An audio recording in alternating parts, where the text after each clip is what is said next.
हाय दोस्तों, मैं हूँ हिमानी विद्यार्थी.in से और हम पढ़ रहे हैं कक्षा 6 विज्ञान का 8वां पाठ शरीर में गति। इस क्रम में आज हम तिलचट्टे के शरीर में होने वाली गति के बारे में जानेंगे। तिलचट्टा मतलब कॉकरोच। तो चलिए जानते हैं कि कॉकरोच कैसे गति करता है। अगर आपने अपने घर में देखा हो या फिर कभी किसी नाली वगैरह में देखा हो तो हमें अक्सर कॉकरोच वहां पर दिख जाते हैं। ठीक है, तो कॉकरोच की खासियत क्या है कि ये जमीन पर भी चल सकता है, दीवार पर चढ़ भी सकता है और हवा में उड़ भी सकता है। ठीक है, तो इसका शरीर इतना जोरदार बना है कि ये किसी भी प्रकार की गति कर सकता है, एक तरीके से हम कह सकते हैं। ठीक है, अब इसकी शारीरिक संरचना इतनी खास क्यों है? क्योंकि इसमें 3 जोड़ी पैर होते हैं। ठीक है, अगर आप ध्यान से किसी कॉकरोच की संरचना को देखेंगे, कुछ कुछ इस तरीके का होता है। यहाँ पर इसका एक सर होता है, फिर इसके ऐसे करके पंख होते हैं ये। ठीक है, और इसके ऐसे करके 3 जोड़ी पैर होते हैं। ठीक है, मतलब इस तरीके से दूसरा जोड़ी, ठीक है, और फिर एक तीसरा जोड़ी और होता है। ठीक है, 3 जोड़ी इसके पैर होते हैं और ये इसके पंख होते हैं। इसमें ऐसे लंबे लंबे एंटीना उपस्थित होते हैं। ठीक है, आईज होती है यहाँ पर। ठीक है, और माउथ भी होता है इसमें, जिससे कि ये खाने को काट के खा सकता है। इसके बारे में ज्यादा डिटेल में आप अपनी बड़ी क्लासेस में पढ़ोगे। ठीक है, तो ये हमारा कॉकरोच है।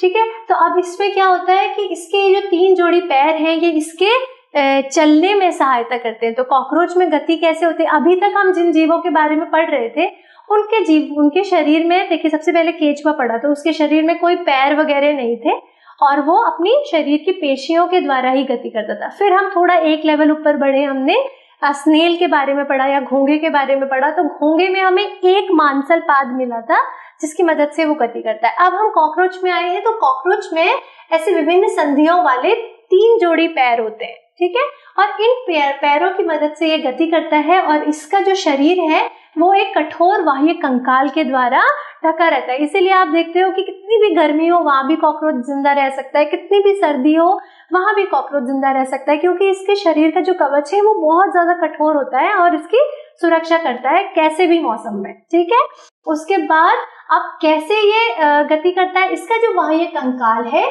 ये बहुत सारी यूनिट, एकक मतलब होता है यूनिट्स के द्वारा, ठीक है, परस्पर संधियों के द्वारा बनता है। मतलब इसके शरीर में बहुत सारी संधियां उपस्थित होती हैं और इसके जो पैर है ना उनमें भी संधियां हैं। देखिए, जैसे कि हमने यहाँ चित्र बनाया था, यहाँ पर एक जॉइंट है, फिर यहाँ पर एक जॉइंट है, इसीलिए ये इतनी जगहों से अपने पैर को मोड़ सकता है। ठीक है, फिर और इसी के द्वारा, क्योंकि ये अपने शरीर के अंगों में, इसके पैरों में स्पेशली बहुत प्रकार की संधियां हैं, तो इन संधियों की मदद से ही ये गति कर पाता है। ठीक है, अब इसके वक्ष से यानी कि इसके पेट से अगर देखें, हम कॉकरोच का चित्र फिर से बना लेते हैं यहाँ पर।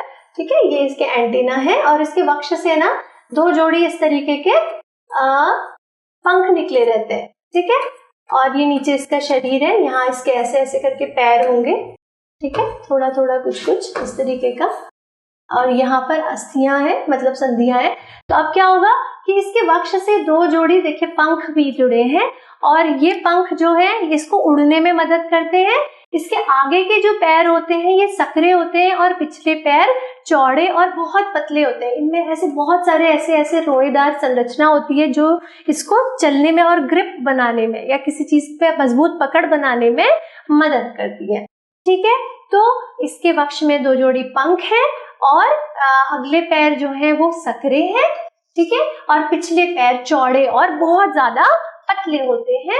अब तिलचट्टे में विशेष प्रकार की पेशियां होती हैं और पैर की पेशियां चलने में इसकी सहायता करती है। ठीक है, तो तिलचट्टा क्यों चलता है? क्योंकि इसके पैरों में विशेष प्रकार की पेशियां होती हैं जो इसको चलने में मदद करती हैं और वक्ष में कुछ पेशियां होती हैं जो इसको उड़ने के समय इसके पैरों को गति देती है। ठीक है, अब देखेंगे इसका चित्र। तो अब देखिए किस तरीके से तिलचट्टा गति करता है या कॉकरोच गति करता है। इसके पिछले वाले पैर जो है वो चौड़े हैं और संकरे हैं।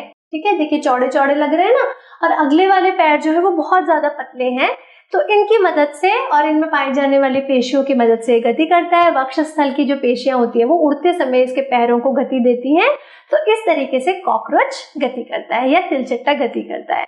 अगले वीडियो में हम जानेंगे कि सांप कैसे गति करता है, मछली कैसे गति करती है। अभी हमारे कुछ टॉपिक्स बाकी रहते हैं, तो अगले वीडियो में हम इन टॉपिक्स को कवर करने की कोशिश करेंगे। तब तक के लिए keep watching and do subscribe. Thank you so much, bye.